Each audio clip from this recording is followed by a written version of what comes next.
नेस्टजेस नेस्टजेस भनेको चाहिँ एउटा नोड.js को फ्रेमवर्क हो, जुन चाहिँ हामीले सर्भर साइड एप्लिकेसन बनाउन, जस्तै एपिआई भयो, ब्याकएन्डहरू भयो, ग्राफक्युएलहरू भयो, त्यो कुराहरू बनाउनलाई हामीले युज गर्छौँ। अनि हाम्रो नेस्टजेस चाहिँ तपाईँको एक्सप्रेसको माथि बिल्ड भएको छ, जसले गर्दा चाहिँ हामीले एक्सप्रेस हामीले बुझेको छौँ भने हामीले नेस्टजेस गर्न त्यति खासै गाह्रो पर्दैन, किनकि त्यसको अन्डरलाइन कोड चाहिँ हाम्रो एक्सप्रेसमै लेखिएको हुन्छ। तर एक्सप्रेसै मात्रै होइन, एक्सप्रेसको साथै तपाईँले अरू पनि फाउन्डेसनहरू युज गर्न सकिन्छ यसमा। अब नेस्टजेसले चाहिँ तपाईँलाई टाइपस्क्रिप्ट अनि ओपी कन्सेप्ट जस्तै क्लासेसहरू भयो होइन, डिपेन्डेन्सी इन्जेक्सनहरू भयो, अनि मोडुलारिटीहरू, यस्तो अलिकति टेक्निकल टर्म्सहरू भयो जसले गर्दा तपाईँको कोडलाई अलिकति राम्रो गर्न चाहिँ हो, यस्तो कुराहरूमा चाहिँ अलिकति फोकस गरेर तपाईँलाई त्यसमा चाहिँ अलिकति फोर्स गर्छ होइन। त्यसमा चाहिँ अनि नेस्टजेसले चाहिँ डेकोरेटर चाहिँ एकदमै धेरै युज गरेर हुन्छ। लाइक मोस्टली नेस्टजेसमा एभ्रिथिङको लागि हामीले डेकोरेटर चाहिँ युज गर्छौँ। त्यसको अब हामीले त्यसको लागि चाहिँ पछि हेरिहाल्छौँ त्यसको लागि। सो हामीले नेस्टजेस किन युज गर्ने भन्दा चाहिँ नेस्टजेसले चाहिँ तपाईँको बिगर प्रोजेक्ट्समा काम गर्दा चाहिँ एकदमै हेल्पफुल हुन्छ, किनकि उसले चाहिँ एउटा डिजाइन प्याटर्न हुन्छ होइन, अनि त्यस्तो कुरामा चाहिँ एकदम डिजाइन प्याटर्नलाई उसले चाहिँ इन्फोर्स गर्छ कि हुन्छ नि, हामीलाई यो डिजाइनमा चाहिँ यो स्ट्रक्चरमा चाहिँ कोड लेखेँ भनेर उसले चाहिँ हामीलाई एउटा सजेस्ट गरेर हुन्छ।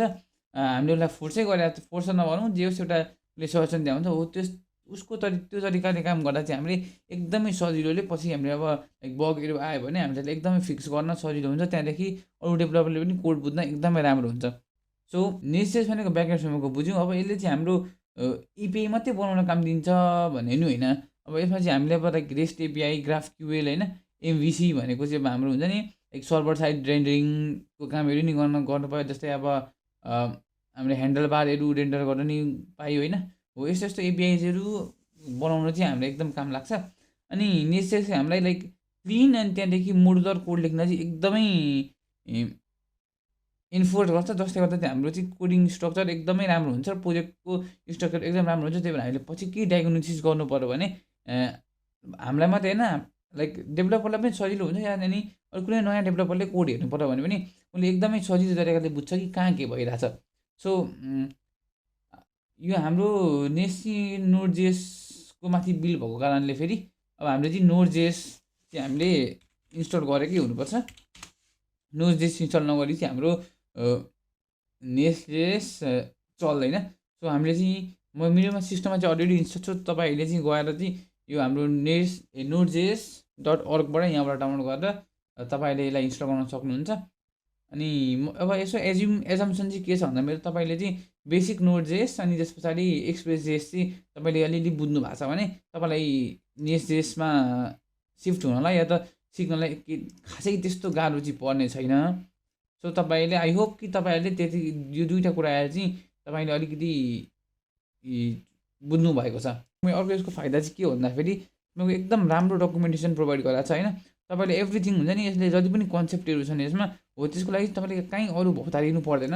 डाइरेक्ट तपाईँले गएर नेस्टजेसको डकुमेन्टेसन हेर्नु भने एकदम क्लियरली तपाईँले बुझ्नुहुन्छ के कहाँ के भइरहेछ, एकदम मजाले बुझ्नुहुन्छ। त्यही भएर चाहिँ काम गर्न एकदमै सजिलो हुन्छ। सो अब हेऱ्यो भने त हामीले अब लाइक कसरी स्टार्ट गर्ने त प्रोजेक्ट भनेर जाउँ के सो अलिक जुम इन गरौँ। सो हाम्रो यहाँ चाहिँ अब नोड.js इन्स्टल गरेपछि त्यहाँदेखि हामीलाई npm भन्ने कमान्ड आइहाल्छ त्यहाँ सबैमा। सो अब हेऱ्यो भने त के हुन्छ। सो नेस्टजेसमा फोल्डर बनाऊ, नेस्टजेसमा जाउँ, त्यहाँदेखि अब हामीले यहाँ के भनेको छ भन्दाखेरि तपाईँको npm i-g nestjs/cli भनेर भनेको छ होइन। सो अब हामीले यसलाई सुरुमा त हामीले इन्स्टल गर्नु पऱ्यो होइन। सो हामीले के गर्छौँ भने npm i-g @nestjs/cli गरेर इन्टर गऱ्यो भने एकदमै यसलाई हामीले इजिली इन्स्टल हुन्छ। मैले चाहिँ एकदम इन्स्टल गरिसकेको छु, त्यही भएर खासै केही प्रब्लम पर्दैन। तर कहिलेकाहीँ चाहिँ यदि तपाईँ लिनक्स युजर हुनुहुन्छ भने नेस्टजेस इन्स्टल गर्दाखेरि तपाईँलाई एरर आउन सक्छ क्या। हो त्यसको यस्तो केही एरर आयो भने चाहिँ हामी अगाडि सुडो हालेर npm i-g गरेर तपाईँको माथि यो कमान्ड हान्नुभयो भने तपाईँको इन्स्टल हुन्छ। सो यदि इन्स्टल भइसके पछाडि हामीले यसको बेसिक प्रोजेक्ट कसरी सेटअप गर्ने त भन्दाखेरि हामीले चाहिँ आफू म्यानुअली फ्रम स्क्रच बनाउनु पर्दैन। यसले चाहिँ आफ्नो बेसिक बोइलर प्लेट चाहिँ दिन्छ होइन। सो हामीले त्यसको लागि के गर्नु पर्यो भन्दा नेस्ट न्यू अनि प्रोजेक्ट नाम। सो प्रोजेक्टलाई हामी के मैले अहिलेको लागि टेस्ट लेखौँ। सो ओके नाउ हामीले यति गरिसके पछाडि उसले अब हामीलाई अब फाइलहरू क्रिएट गरेको छ र अब के युज गर्ने भनेर उसले सजेस्ट गर्छ हामीलाई होइन। अब उसलाई सजेस्ट सोध्छ उसले। अब हामीले प्याकेज म्यानेजरमा npm यान pnpm छ। सो हामी चाहिँ अहिले बेसिकली npmमा काम गर्छौँ। सो हामीले npmमा सेलेक्ट गरेर इन्टर गर्छौँ। सो अब यसले चाहिँ तपाईँको प्याकेजेसहरू इन्स्टल गर्नको लागि प्रोसेसिङ गर्दैछ। यसले चाहिँ केही समय लगाएर यसको प्याकेजेसहरू सबै इन्स्टल गरेर तपाईँलाई चाहिँ एउटा फुल्ली वर्किङ होइन बेसिक सेटअप भएको प्रोजेक्ट यसले चाहिँ तपाईँलाई क्रिएट गरेर दिन्छ। सो एकछिन पर्ख्यौँ है त। ओके सो अब हामीले हेर्न सक्छौँ कि हाम्रो एउटा प्रोजेक्ट यहाँ सेटअप भएर सक्सेस भइसकेको छ। अहिले के भनेको छ successfully created project and get started with the following cd test and npm run start भनेको छ होइन। सो अब हामी के गर्छौँ सिडी टेस्टमा जान्छौँ। अब यहाँ हाम्रो चाहिँ यो कोड आयो। अब हामी चाहिँ यसलाई यहाँबाट जसरी npm रन स्टार्ट गरेर हामी चाहिँ एकताल सुरुमा हेर्छौँ है त के कस्तो रहेछ त भनेर। एकताल हामीले बेसिक सेटअपमा यसले के दियो त भनेर हामी एकताल हेरौँ है त्यसको लागि।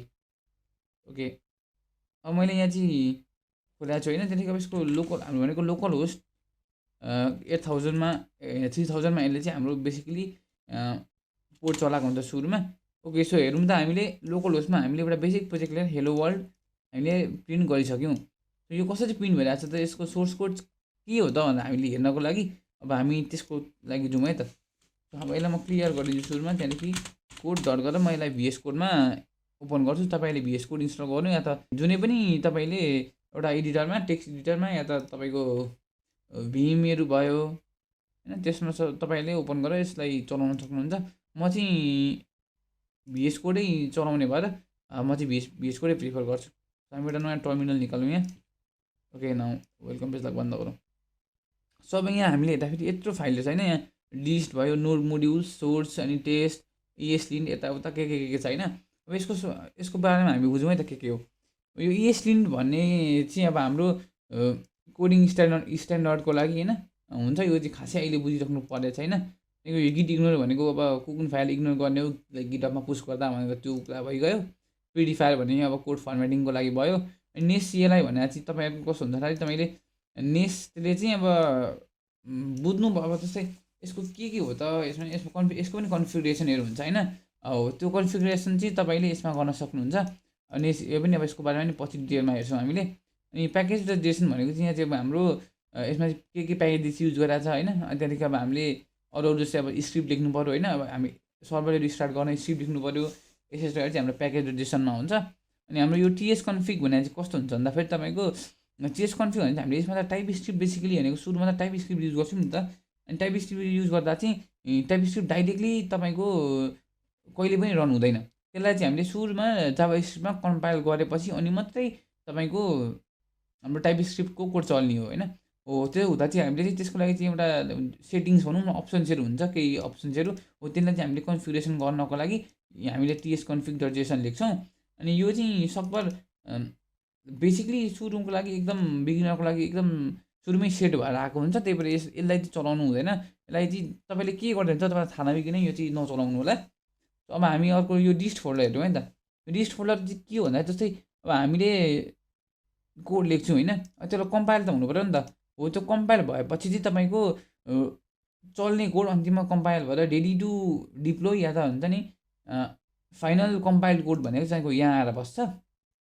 अनि हाम्रो नोड मोड्युल्स भनेको थाहा भएछ सबै यहाँ मोड्युल्सहरू स्टोर हुन्छ। अनि हाम्रो यो सोर्स फोल्डर यो सोर्स फोल्डरमा चाहिँ हाम्रो लाइक सोर्स कोड चाहिँ हाम्रो यहाँ गएर स्टोर हुन्छ होइन। अनि यहाँ चाहिँ हामीले आफ्नो सोर्स कोड लेख्छौँ।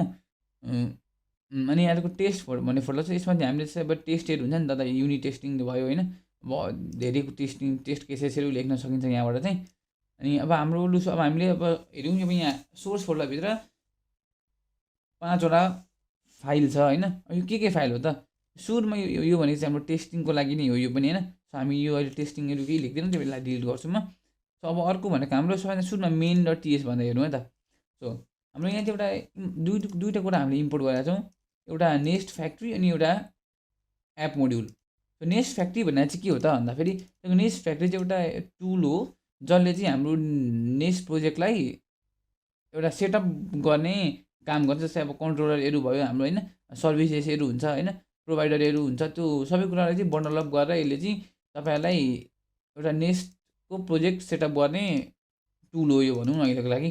अनि एप मोड्युल भनेको चाहिँ यसमा तपाईँको हुन्छ नि ओभरअल कोड चाहिँ कस्तो हुन्छ भने हाम्रो चाहिँ नेस्टजेसमा चाहिँ हाम्रो एक्सप्रेस जस्तो जति पनि तपाईँको फोल्डरभित्र कोड छ त्यसलाई हेर्छ अनि त्यस पछाडि जहाँ जहाँ कल भएको छ त्यसलाई ओपन गरेर कम्पाइल गरेर कहाँ कहाँ हेर्छ भनेर हेर्दैन। हामीले चाहिँ यसलाई लाइक हुन्छ नि यो कोड छ, यो कोड चाहिँ यहाँ युज भएको छ, यो कोड मात्रै चलाउने हो भनेर यसलाई हामीले पुरै डिफाइन गर्नुपर्छ होइन।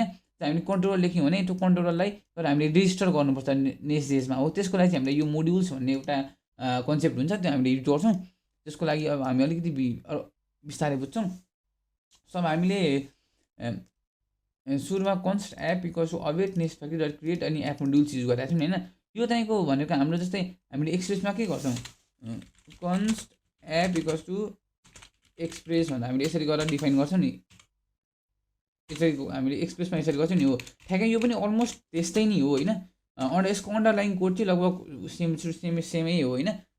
अनि यस्तो त्यो हो हाम्रो चाहिँ। हामीले चाहिँ बेसिकली एउटा एप हुन्छ नि, हाम्रो एपलाई सेटअप गऱ्यौँ अनि एपलाई सेटअप गरेपछि हामीले एक्सप्रेसमा पनि गर्थ्यौँ नि। जस्तै अब हामीले एप डट लिसन गरेर गर्थ्यौँ नि यसरी हो। हामीले यसरी नै यहाँ पनि हामीले एप डट लिसन गरेर चाहिँ हामीले त्यसमा एउटा पोर्ट स्पेसिफाई गर्छौँ अनि हाम्रो कोड चाहिँ पछि रन हुँदाखेरि तपाईँको यो पोर्टमा यहाँ हामीले जुन पोर्ट डिफाइन गरेको छौँ त्यहाँ गएर चल्ने हुन्छ।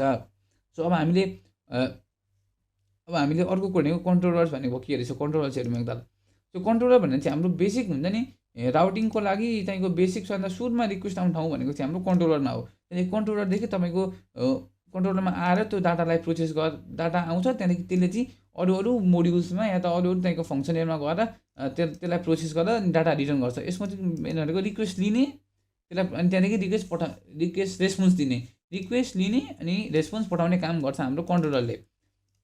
हाम्रो सर्भिसेस भनेर चाहिँ कस्तो हुन्छ भने हाम्रो नेस्टजेसले बेसिकली हाम्रो फोकस भनेको कस्तो हुन्छ तपाईँको कोड क्लिन रहोस् र मोडुलर कोड लेखोस् भनेर हाम्रो नेस्टजेसले हामीलाई फोर्स गरेर हुन्छ होइन। फोर्स त नभन् तर जस्तो उसले त्यस्तो इन्भाइरोमेन्ट सेटअप गरेर हुन्छ। सो हामीले चाहिँ कस्तो हुन्छ भने तपाईँको कन्ट्रोलरमा चाहिँ रिक्वेस्ट लिने, रिक्वेस्टमा अब जस्तै प्यारामिटर्सहरू भयो होइन, त्यहाँदेखि हाम्रो बडीहरू भयो त्यो लिने अनि त्यसलाई चाहिँ हामीले कुनै एउटा सर्भिस बनाएर त्यो सर्भिसलाई इन्जेक्ट गरेर हाम्रो कन्ट्रोलरमा अनि त्यसरी चाहिँ काम गर्ने गराएको हुन्छ, जुन चाहिँ अलिकति मोडुलारिटी होइन अनि अलिक क्लिन कोड हुन्छ त्यसो गर्दा चाहिँ होइन। अनि त्यही भएर चाहिँ अब कन्ट्रोलर भनेर चाहिँ रिक्वेस्ट लिने, रेस्पोन्स दिने, यसको काम चाहिँ बेसिकली त्यति नै मात्रै हुन्छ होइन। अब यसले रिक्वेस्ट लिन्छ, रिक्वेस्ट दिएर यसले हाम्रो सर्भिसेसहरू हुन्छ, हामीले सर्भिस लेख्छौँ। जस्तै अब यहाँ हेरौँ त, यहाँ सर्भिस लेखेका छौँ होइन। अनि सर्भिसमा चाहिँ कस्तो यदि सर्भिस लेखे पछाडि चाहिँ हामीले सर्भिसभित्र कुनै फङ्सनलाई कल गर्छौँ अनि त्यहाँभित्र कुनै प्यारामिटर छ भने प्यारामिटर दिने होइन, त्यहाँ कुनै डाटा पास गर्नु छ भने डाटा पास गर्ने अनि त्यहाँदेखि यसले रिटर्न गर्छ अनि कन्ट्रोलरले पनि कन्ट्रोलरमा आउँछ, कन्ट्रोलरले यसलाई गरेर युजरलाई रिटर्न गर्छ। मोड्युल्स भन्ने कन्सेप्ट छ अनि यसमा चाहिँ हामीले के गर्छौँ भन्दा बेसिकली हामीले के कोड युज गरेका छौँ त होइन, कुन फाइलहरू या त कुन चिजहरू चाहिँ हामीले युज गरेका छौँ भनेर चाहिँ हामीले यहाँ डिफाइन गर्नुपर्छ। जस्तै हामीले यहाँ त कन्ट्रोलर्स प्रोभाइडर्स भन्ने छ। कन्ट्रोलरमा हामीले के युज गरेको छ, एप कन्ट्रोलर भनेर युज गरेको छ अनि प्रोभाइडरमा एप सर्भिस भन्ने छ। जस्तै अब मैले एप सर्भिस भनेर भनेको थिएन, मैले एप कन्ट्रोलरमा मैले एप सर्भिस भनेर कल त गरेको छु, मैले यो फाइलबाटै कल गरेको छु, तर हामीले यो मोड्युलबाट जस्तै यो हटाइदिउँ भने हेर्नुहोस् हाम्रो एरर आउँछ। हामीले यसलाई यसरी यहाँबाट हटाइदिउँ भने हाम्रो एरर आउँछ किनकि हामीले त्यो रेजिस्टरै गरेको छैन। हेर्न हाम्रो एरर आयो नि हो। किन एरर आयो भन्दा चाहिँ हामीले चाहिँ यहाँ एक्सप्लिसिटली डिफाइन गर्नुपर्छ कि यो फाइलहरू चाहिँ हामीले युज गर्छौँ भनेर डिफाइन गरेपछि मात्रै हाम्रो कोड चल्छ हो। अब हाम्रो बेसिक चाहिँ यति नै हो होइन नेस्टजेसमा। अरू कन्सेप्टहरू पनि धेरै छन् नि होइन। अब हामीले अर्को प्रोजेक्टमा एउटा सिम्पल टु डु एप्लिकेसन या त टु डु एप्लिकेसन बनाउँछौँ अनि हामीले चाहिँ अब हुन्छ नि अरू बेसिक कन्सेप्टहरू छन् होइन। जस्तै अब कन्ट्रोलर्सको बारेमा, त्यहाँदेखि प्रोभाइडर्सहरू, मोड्युल्सहरू भयो होइन, यसको बारेमा चाहिँ अलिकति थोरै डिटेल्समा बुझ्छौँ। अनि त्यति भएपछि हामीले चाहिँ कसरी वर्क गरिरहेछ त हाम्रो नेस्टजेसको एप्लिकेसनले होइन, भित्रभित्र नभए तर त्यो सर्फेसले चाहिँ कसरी काम गरिरहेछ भनेर हामी चाहिँ त्यो चाहिँ हामीले अर्को भिडियोमा बुझ्छौँ हामीले सानो प्रोजेक्ट गर्दाखेरि। Thank you for watching my video till end do like and comment if you have any thoughts or any queries regarding the video. We'll be coming up with more contents like this in our upcoming videos, so stay tuned.